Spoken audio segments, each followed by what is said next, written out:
Assalamualaikum warahmatullahi wabarakatuh. Di sini saya akan memaparkan materi tentang ukuran penyebaran data. Ukuran penyebaran data atau ukuran keragaman pengamatan dari nilai rata-ratanya disebut simpangan. Terdapat beberapa ukuran untuk menentukan diferensi data pengamatan seperti jangkauan atau rentang dalam kurung rage, simpang kuartil, simpang rata-rata, dan simpang baku. Ukuran penyebaran data digunakan sebagai ukuran yang menunjukkan seberapa jauh data yang tersebar dari rata-rata. Ada macam-macam ukuran penyebaran data. Yang pertama ada rage, jangkauan yang akan dibahas sekarang. Jadi ukuran penyebaran data yang pertama-tama diperkenalkan di sini adalah rage. Rage yang biasanya diberi lambang R, teman-teman. Nah, ini R-nya adalah rage. Adalah salah satu ukuran statistik yang menunjukkan jarak penyebaran antara skor yang terendah sampai skor yang tertinggi dengan singkat dapat digunakan. Nah, ini rumusnya. R rage sama dengan X maksimal dikurang X minimal. Nah, contohnya ini akan saya jelaskan. Ini rumusnya. Akan saya tulis. Contohnya, hitunglah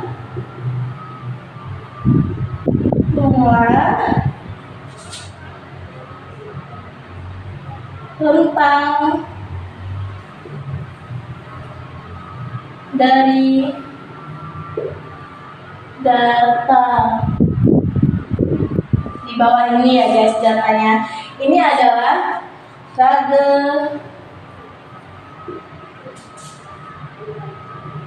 rage data tunggal, teman-teman.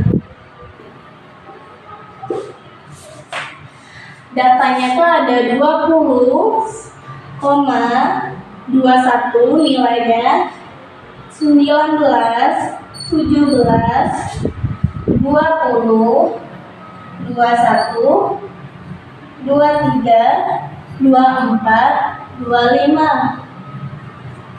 Baik, akan saya tulis lagi. 20, 21, 19, 17, 20, 21, 23, 24, 25. Jawabannya, saya akan menjawab. Kita memakai rumus yang rage X maksimal X dikurang X minimal. Jadi R sama dengan X maksimal dikurang X minimal. Nah, R-nya rage sama dengan kita cari yang maksimal, nilai tertinggi yang sudah disebutkan adalah 25, nilai 25 kita tulis dikurang nilai paling terendah, minimalnya ada 17, kita tulis 17 teman-teman. Nah, 25 dikurang 17 sama dengan 8. Jadi hasilnya adalah hasil dari rentang dari data ini adalah 8, teman-teman. Nah, ini adalah contoh rage data tunggal. Mudah dipahami tidak, teman-teman? Nah, ada contoh data kelompok. Soalnya ada data kelompok. Contoh data kelompoknya itu begini, teman-teman. Saya akan memberitahu contohnya. Kita memakai tabel. Contoh data kelompok. Tadi adalah rage data tunggal, ini yang kelompok. Contohnya, kita akan membuat tabel. Ada membahas tentang umur, titik tengah,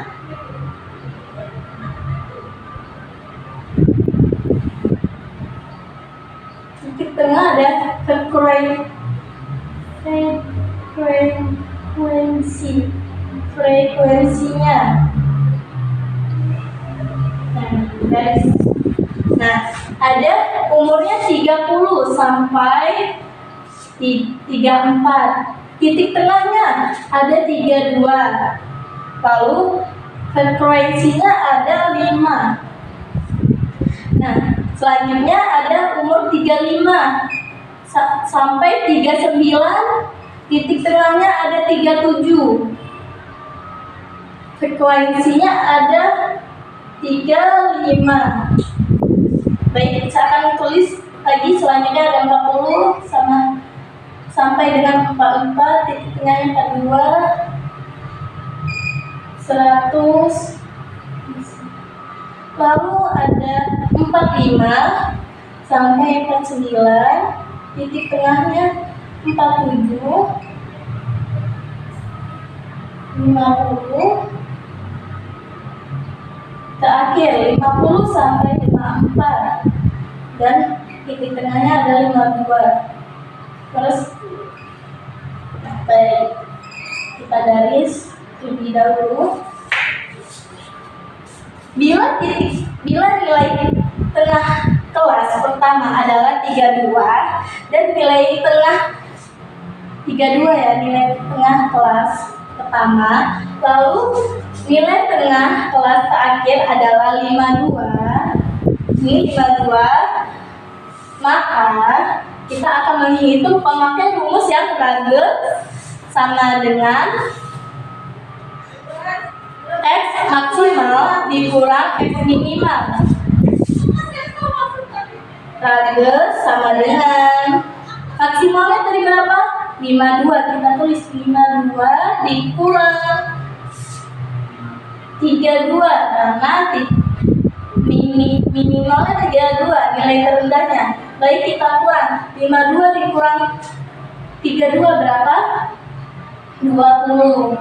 Jadi nilainya, jadi jangkauan data dari tabel di atas adalah 20. Dapat disimpulkan bahwa untuk menentukan jangkauan data berkelompok digunakan persamaan. Nah, persamaannya itu biar teman-teman bisa paham. Persamaannya itu ada R sama dengan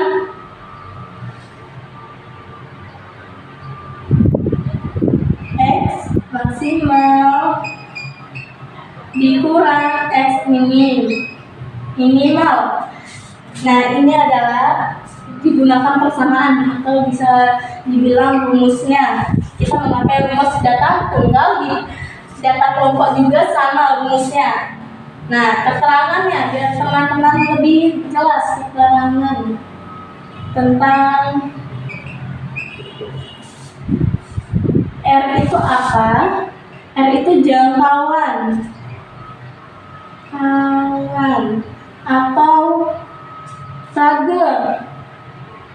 Rage atau rentang. Lalu X max itu adalah nilai tengah. Nilai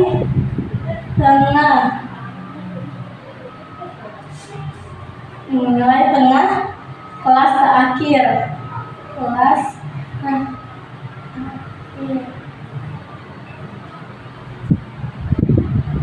X minim itu adalah nilai tengah juga, tetapi kelas yang pertama, kelas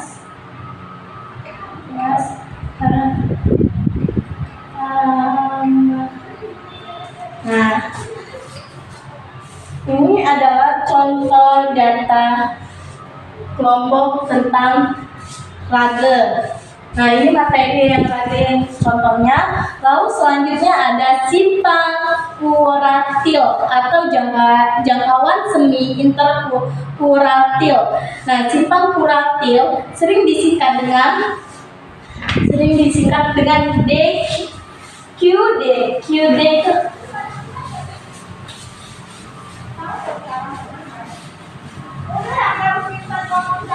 QD. Ini teman-teman, Q sama dengan Q sama D. Ini adalah singkatan dari simpang kuratil. Adalah ukuran yang menunjukkan seberapa tersebar atau bervariasi data kita. Namanya juga bisa disebut jangkauan semi interkuratil atau deviasi kuratil atau rentang semi interkuratil. Intinya, simpang kuratil adalah setengah dari selisih antara kuratil atas itu nih. Kuratil atas adalah Q3. Q3 adalah kuratil atas dan kuratil bawah adalah kuratil bawah. Ada Q1. Nah, rumusnya itu, rumus kuratil itu ada Q D sama dengan 1/2 dikali Q3 dikurang Q1. Ini adalah rumus kuratil. Nih teman-teman, boleh teman-teman dilihat. Ini adalah rumus kuratil. QD sama dengan 1/2 kali dalam kurung Q3 dikurang Q1 dan tutup kurung. Nah, di sini Q1 adalah nilai yang membagikan data menjadi 25% bagian bawah dan 75%-nya bagian atas, sedangkan Q3 membagi data menjadi 75% bagian bawahnya dan 25% bagian atasnya. Terbalik ya teman-teman, makanya rumusnya ini. Saya akan menjelaskan contoh simpang kuratil. Nah, contohnya itu ada contoh data tunggal. Baik, saya akan tulis. Ini kita hapus dulu ya teman-teman.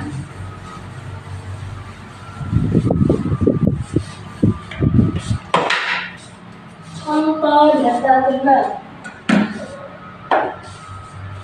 X contoh data tunggal. Nah, ini tentang nilai ulangan. Nilai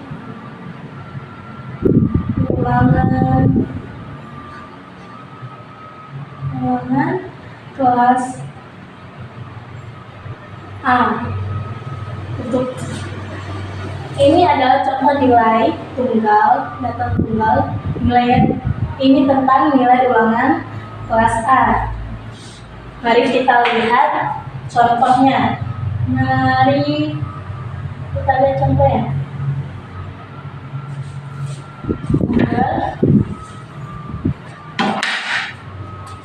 Data nilai ulangan dari 14 siswa di kelas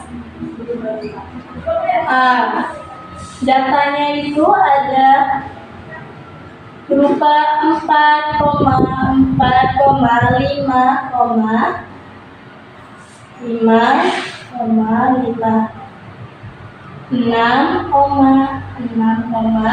lalu ada 7,8,9. Kita tutup, buka kurung, total 14 data sudah diturunkan.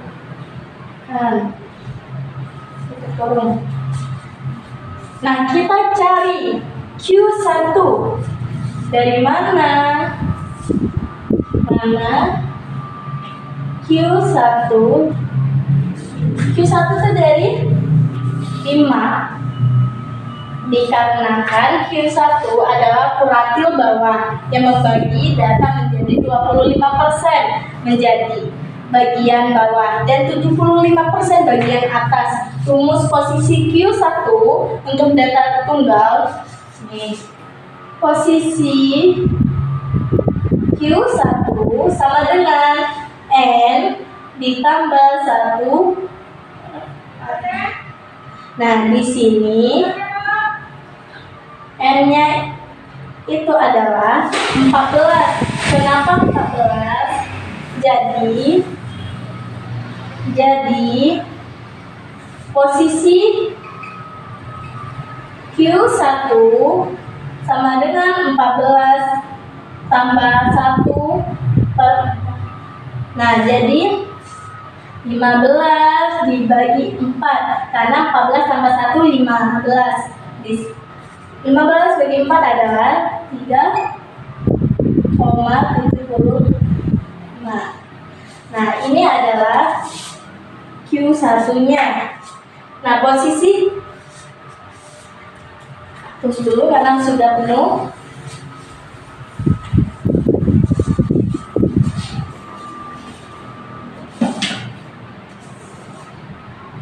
Posisi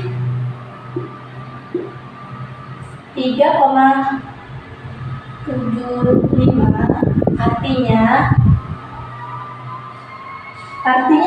adalah Q1 ada di antara data 4 di antara data ke 3 dan ke 4. Nah, data ketiga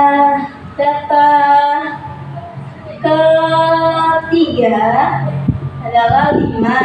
Kenapa data ketiga adalah 5? Data ketiga kenapa adalah 5? Dikarenakan dia data ketiga 1, 2, 3. Ini teman-teman. Karena kita hitung dari depan. Nah, data ke-5. Data adalah hasilnya 5. Untuk data ke-4 adalah 5 juga. Dikarenakan kita hitung juga dari depan. 1, 2, 3, 4. Nah, ini data ke-4. Maka Q1 sama dengan rata-rata keduanya. Kita hasilin dulu keduanya. 5 ditambah 5 sama per 2 sama dengan 5. Dikarenakan apa? Dikarenakan ini data ke-3, ini data ke-4 dibagi 2 sama dengan 5. Nah, kita cari data selanjutnya sebelum kita buat soal yang lain. Data selanjutnya kita cari data Q3. Data Q3 dari mana Q3? Q3 sama dengan 8. Dari mana bisa hasilnya 8? Q3 adalah kuartil bagian atas yang membagi data menjadi 75%, bagian bawah 25%, bagian atasnya. Nah, rumus posisi Q3 untuk data tunggal. Kita buat rumus Q3 untuk data tunggal. Posisi Q3 sama dengan 3 dalam kurung N ditambah 1 per 4 dengan N sama dengan N 14. Nah, posisi Q3 sama dengan kita memakai rumus ini Q3 ini. 3 dalam kurung 14 itu dari total 14 data atau siswa 14 data yang sudah dikumpulkan. Jadi 14 ditambah 1 tutup kurung bagi 4 sama dengan 14. Kita total. Jadi 45 per 4 sama dengan 11 per 25. 14,25. Jadi hasilnya untuk posisi Q3 kita kunci jawabannya. Yang Q3 adalah 11,25. Jadi yang Q1 adalah hasilnya tadi berapa? Ya, hasilnya adalah 3,75. 3,75. Lalu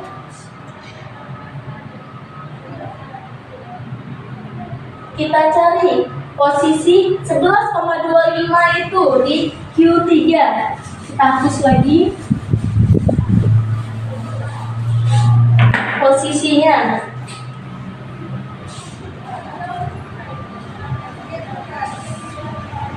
Posisi Q3 ada di antara data ke-11 dan ke-12.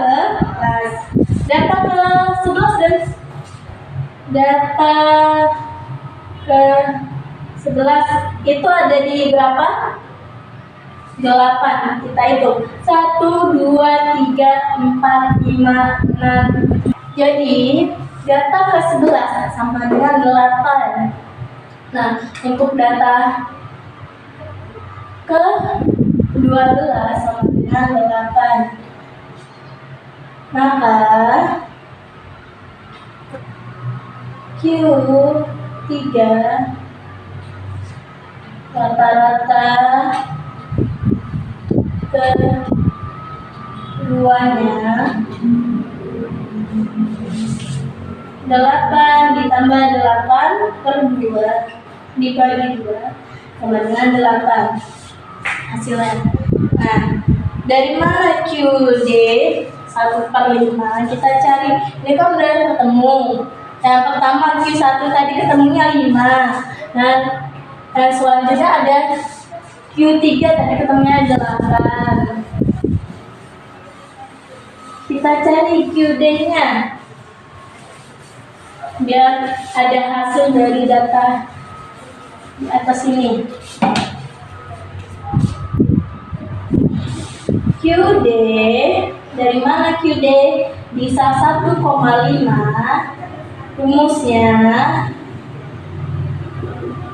Rumus simpang kuartilnya itu ada Q seperti yang sudah dituliskan QD sama dengan 1/2 dikali tutup kurung Q3 dikurang Q1.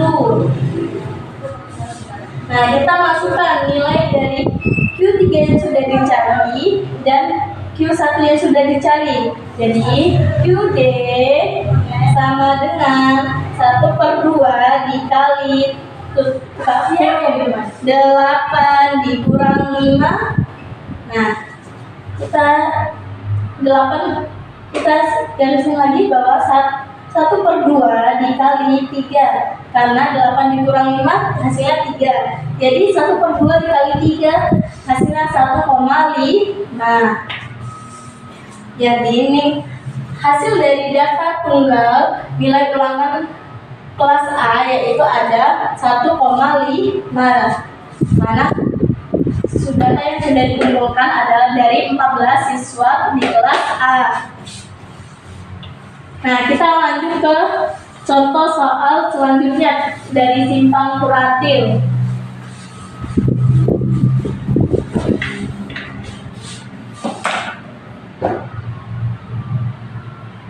Ini data kelompok yang tadi tunggal, ini data kelompok. Tentang berat badan siswa.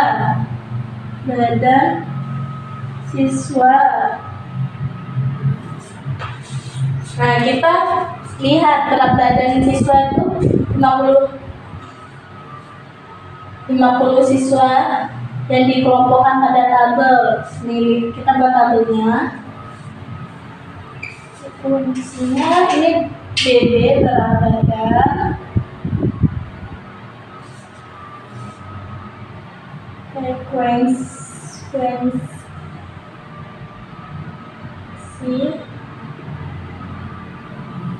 ini frekuensi kumulatif ya teman-teman. Yang sebelahnya ada kumulatif. Frekuensinya kumulatif, ini frekuensi biasa. Jadi 35 sampai dengan 39 BB anak dari frekuensi 1, kumulatif frekuensinya 1. Lalu ada 40 berat badannya sampai 44 dari 5, 6, 45 berat badan sampai 49, frekuensinya 4, 10, lalu 50 di 4, 7, 17, 55, 59, 19, 36, 60, 64, 11, 47,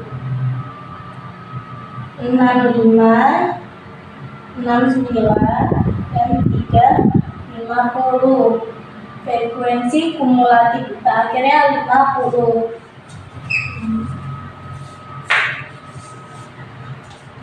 Ini adalah tabel data kelompok tentang berat badan siswa. Kita cari dari mana Q1-nya biar kita bisa menemukan hasilnya. Kita hapus dulu. Kita cari rumusnya.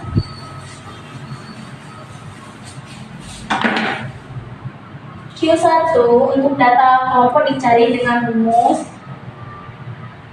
Q1 sama dengan L ditambah N per 4 dikurang F frekuensi di bawahnya dibagi F 1 kurung dikali P. Keterangannya L itu batas bawah kelas kuratil. Lalu yang L jumlah total data. Jumlahnya itu ada 50. Nah, F tadi adalah frekuensi kumulatif sebelum kelas kuratil. Lalu yang F bawah adalah frekuensi kelas kuratil. P ini adalah panjang kelas interval. Keterangan langkahnya untuk cari posisi Q1 kita adalah memakai rumus Q1 N per 4 50. N tadi adalah jumlah total data. Jadi 50 per 4 dibagi 4 sama dengan 12,5 hasilnya. Jadi cari kelas menguat 12,5 frekuensi kumulatif. Frekuensi kumulatif pertama lebih besar dari 12,25. 12,5 adalah 17. Ini tabel 17 tadi ada di barisan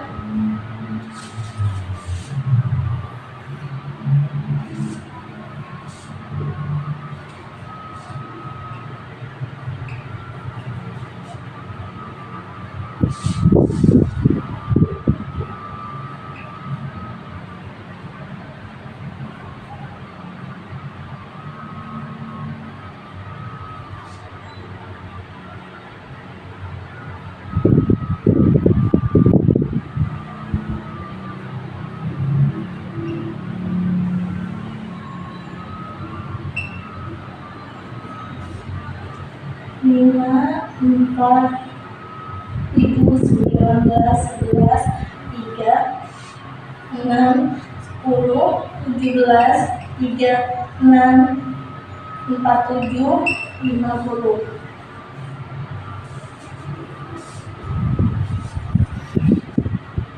Nah, yang dicari frekuensi kumulatif 12,5. Jadi yang dicari adalah 17 nih.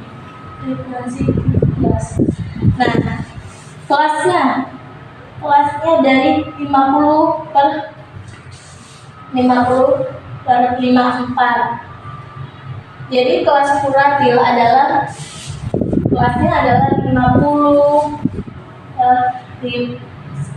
sampai dengan 54. Isi nilai ke rumus. Yuk kita isi nilainya. L sama dengan 50 kurang 0,5 sama dengan 49,5.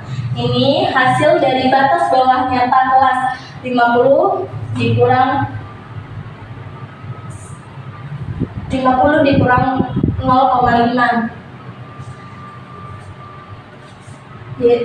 Nah, lalu kita cari F-nya sama dengan 10. Frekuensi kumulatif sebelumnya kelas 10 sampai 54 adalah sebelumnya adalah 10.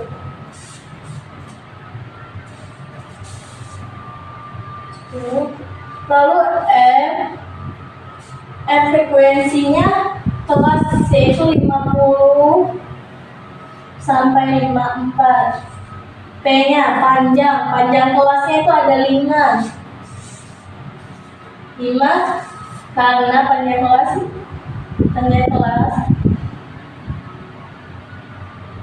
54 dikurang 50 ditambah 1 sama dengan 5. Makanya hasilnya 5.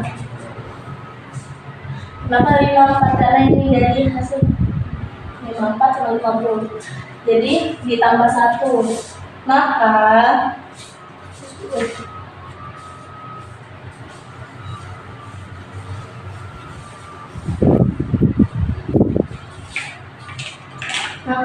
nilai Q1 sama dengan 49,5 ditambah 12,5 dikurang 10 dibagi 7 lalu dikali 5 sama dengan hasilnya 49,5 ditambah buka kurung 2,5 karena sudah dikurang dibagi 7 kurung dikali 5. Kita cari lagi hasilnya 49,5 ditambah ini dikali jadi hasilnya 1,79. Jadi hasilnya 51,29. Ini kita jadi hasil Q1 sama dengan 51,29. Ini kita simpan jawabannya. Selanjutnya kita cari nilai Q3. Kita cari nilai Q3 memakai rumus Q3 sama dengan L tambah 3M 4 dikurang F bagi F tutup kurung kali P. Langkahnya cari posisi Q3. Q3-nya itu ada 3M per 4 bagi 3 kali 50 dikurang 4 dibagi 4 sama dengan hasilnya 37,5. Kita cari kelas yang memuat posisi 37,5. Lihat posisinya. Frekuensi kumulatif yang pertama lebih besar dari 70,5 adalah 47. 47 itu frekuensinya ini. Jadi frekuensi kumulatif adalah 47 dari berat badannya 60 sampai 64 anak. Jadi kelas kuratil adalah 60 kurang 6. Nah, kita isi nilai ke rumusnya. Balik lagi kita ke rumus Q3. Q3 sama dengan 59,5 ditambah 37,5 dikurang 36 bagi 11 dikurang kali 5 sama dengan 1,5 bagi 11 kali 5 sama dengan 59,5 tambah 0,68. Jadi hasilnya 60,18. Kita cari rangkanya. Itu apa? Jangkauan antara kuratil atau rak. Nah, kita cari rangkanya itu Q3 dikurang Q1. Tadi hasil Q3 kita masukin. Hasil Q3 ada 60,18 tadi hasilnya, dikurang Q1 hasilnya 51 di 0,29. Hasil dari kekurangan ini adalah 8,89. Jadi simpang kuratil QD sama dengan 1/2 dikali rak. Rak itu adalah jangkauan antar kuratil yang sudah kita cari. Nah, sama dengan 1/2 dikali 8,89. Jadi hasilnya adalah 4,445 dibulatkan menjadi, kita bulatkan menjadi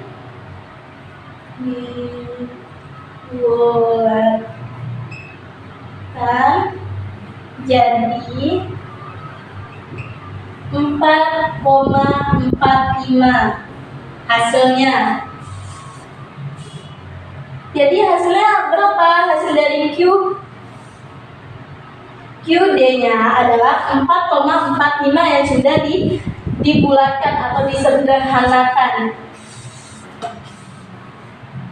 Kenapa simpang kuratil penting? Simpang kuratil berguna karena tidak terpengaruh oleh nilai-nilai ekstrim yang sangat besar atau sangat kecil. Jadi kalau ada data yang aneh atau keluar dari pola, simpang kuratil tetap memberikan gambaran yang akurat tentang sebaran data kita. Kesimpulannya, simpang kuratil itu cuma setengah dari selisih Q3 dan Q1. Mudah. Nah, kita bisa pakai rumusnya itu bisa pakai rumus QD yang sudah dicari tadi.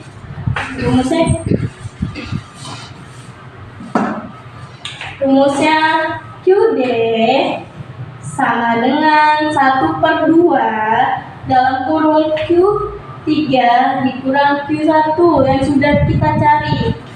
Nah, ini hasilnya. Pada kita cari dulu satu persatu. Q3 hasilnya berapa, Q1 hasilnya berapa, maka bisa jadinya. Jadi hasil QD-nya yaitu 4,45. Nah, untuk data tunggal maupun kelompok, alat ini sangat membantu kita memahami seberapa bervariasi data yang kita punya tanpa terpengaruh oleh nilai-nilai yang tidak terbiasa. Nah, materi selanjutnya akan disampaikan oleh rekan saya. Assalamualaikum warahmatullahi wabarakatuh. Jadi, saya akan menjelaskan tentang simpangan rata-rata. Jadi, simpangan rata-rata itu adalah jarak antara nilai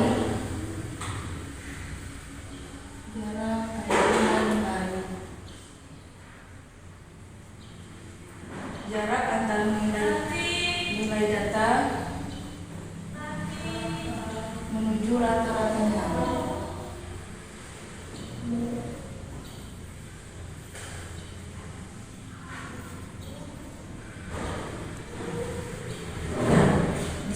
dapat dirumuskan dengan rumusnya, yaitu RS atau sama dengan sigma N 1 sama dengan 1 kali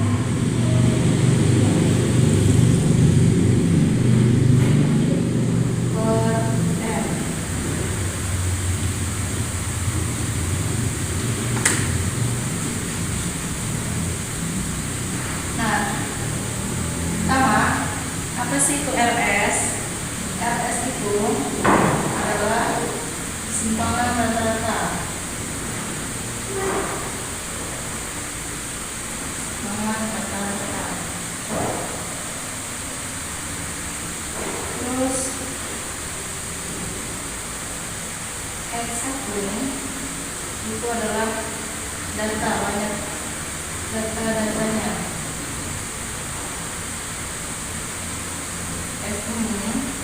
Ini nanti disebut dengan rata-rata atau mean. Nah, sedangkan N adalah banyaknya angka.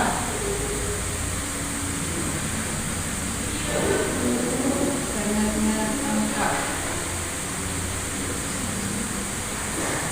Nah, kita ambil soal dari simpangan rata-rata tunggal.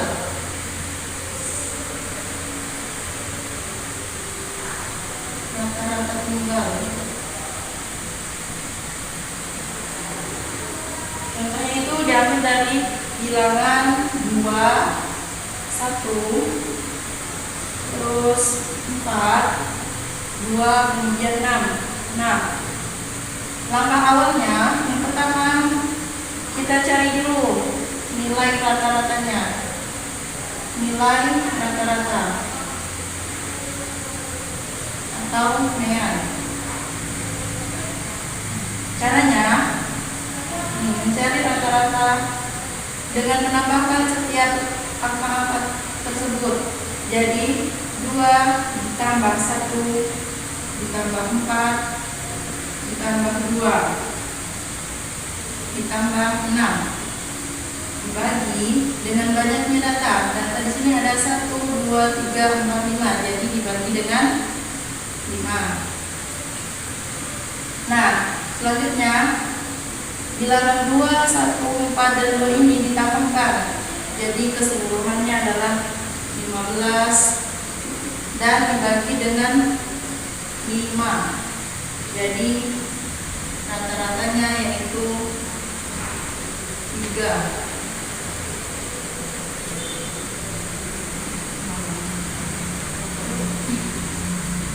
Selanjutnya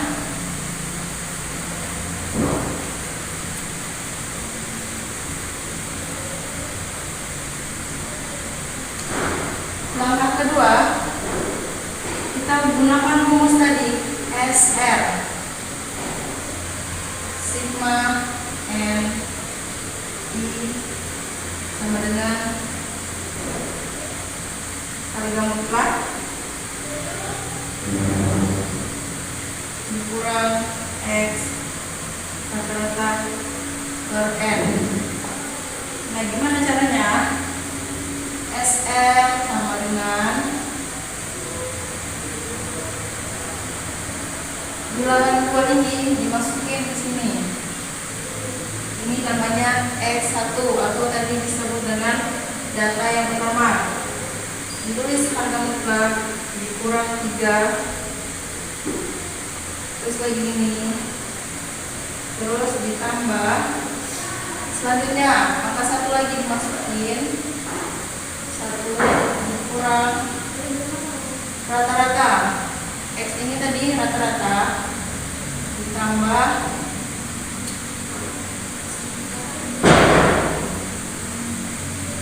4 dikurang 3 dengan tambah 2 dikurang 3 ditambah 6 dikurang 3. Nah, dari hasil ini, nah gimana sih caranya? Nih caranya, 2 dikurang 3 pasti hasilnya negatif. Jadi karena ini harga mutlak maka dijadikan positif. 2 dikurang 3 sama dengan positif 1, jadi ditulisnya 1. 2 dikurang 3 negatif 1, jadi ditulisnya 1 karena dia tadi harga mutlak.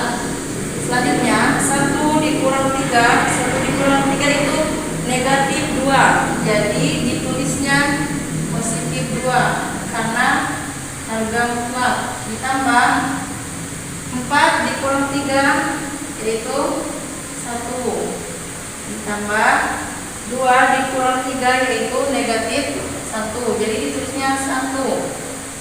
6 dikurang 3 hasilnya 3. Nah, banyaknya data tadi 5. 1 tambah 2 tambah 1 tambah 1 tambah 3 hasilnya 8.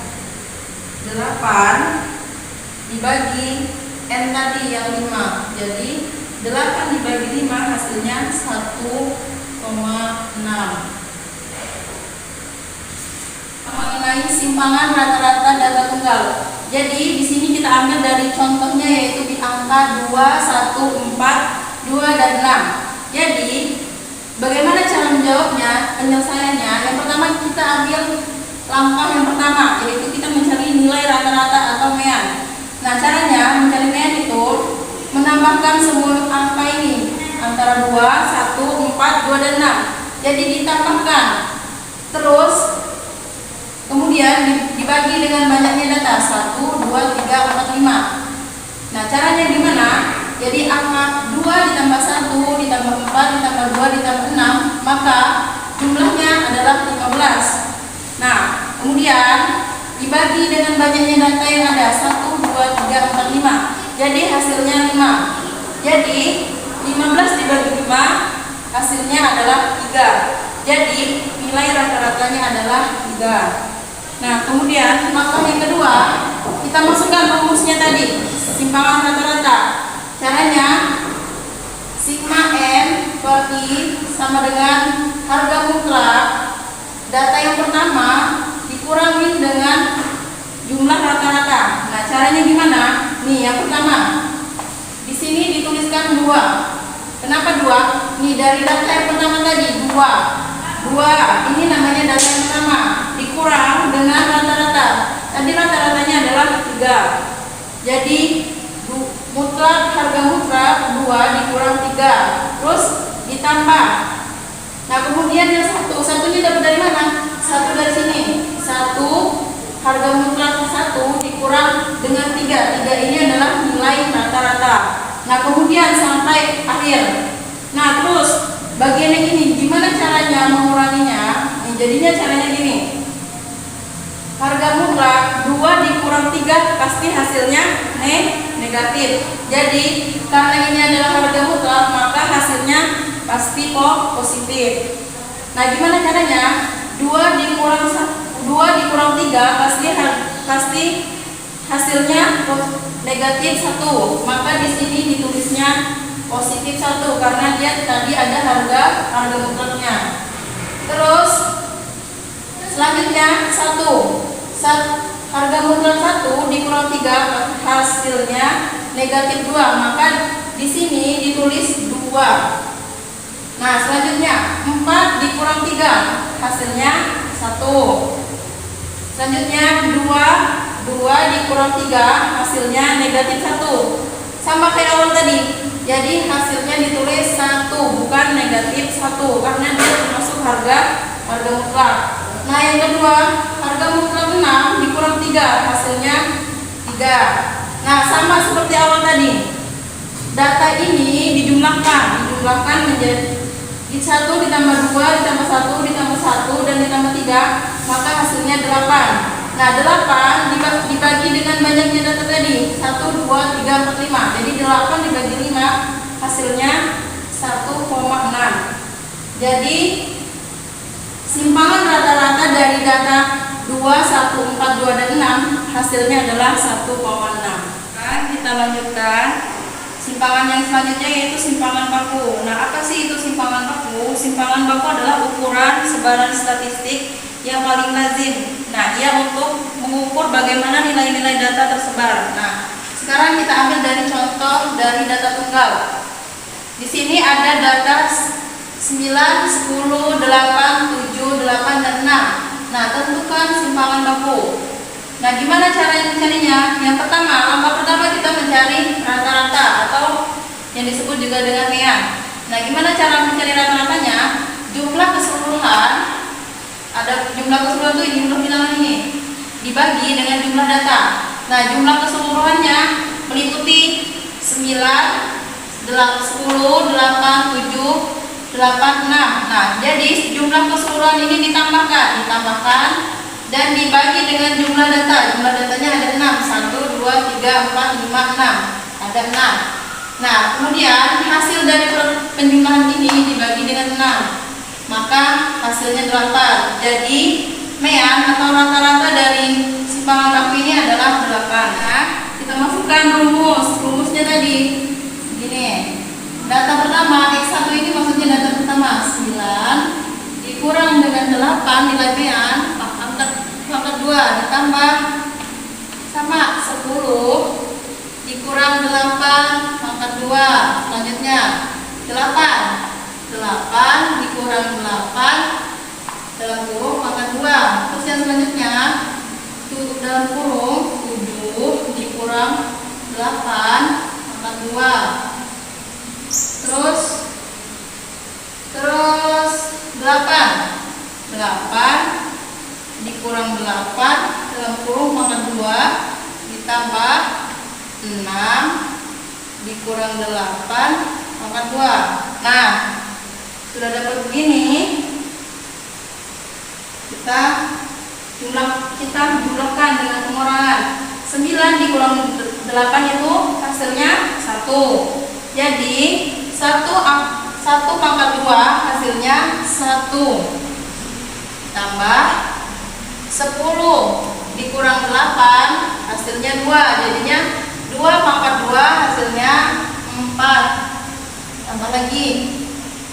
Selanjutnya 8 dikurang 8. Berapa 8 kurang 8? Jadi 8 dikurang 8 itu hasilnya 0. 0 pangkat 2 hasilnya tetap 0.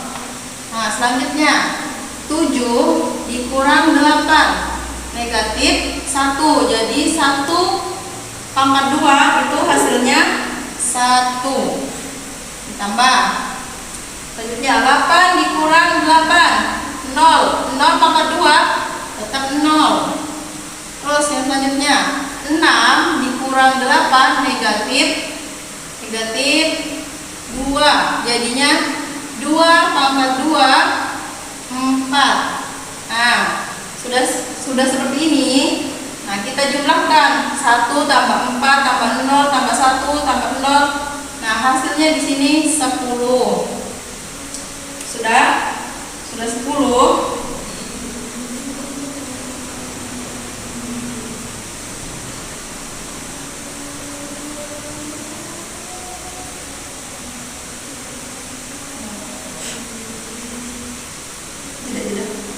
Nah, kita lanjutkan lagi nih. Jadi sudah nyampe di 10 ini, kita masukkan SB sama dengan simpangan baku. Nah, 10 tadi dari hasil ini. Terus dibagi dengan 6. Nah, 6 ini dapat dari mana? 6 itu jumlah keseluruhan data tadi. 1, 2, 3, 4, 5, 6. Jadi 10 dibagi 6. Hasilnya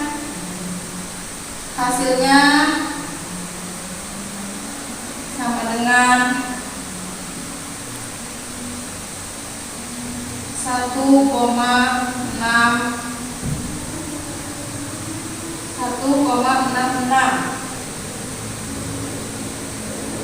Nah, kita perkecil lagi. Akar dari 1,66 itu hasilnya 1,29. Nah, jadi nilai akhirnya simpangan baku itu adalah 1,29. Nah, jadi kesimpulannya, ukuran penyebaran data merupakan komponen yang penting dalam analisis data statistik Jadi dengan demikian, pemahaman ukuran penyebaran data sangat diperlukan dalam penelitian kuantitatif untuk menganalisis data yang lebih akurat dan responsif.